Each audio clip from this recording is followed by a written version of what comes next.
Pengadilan Negeri Jakarta Pusat menggelar sidang perdana Amar Zoni terkait kasus peredaran narkoba di Lapas Salemba secara daring. Sidang dilakukan secara daring sebab terdakwa berada di Lapas Nusa Kambangan.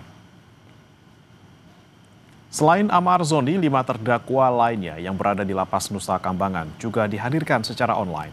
Jaksa penuntut umum membacakan dakwaan terkait kasus narkotika yang melibatkan 6 warga binaan saat menjalani tahanan di Rutan Salemba, Jakarta Pusat. Soal sidang online, kuasa hukum Amar Zoni keberatan karena tidak bisa berkomunikasi aktif.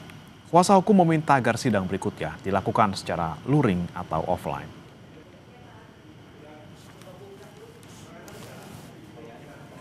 Nah, permintaan kita ya dikembalikanlah ke Cipinang atau menurut jaksa atau penetapan hakim yang bagusnya di mana. Yang penting dekat persidangan, komunikasi. Kalau itu alasannya sebenarnya nggak bisa lah jadi alasan.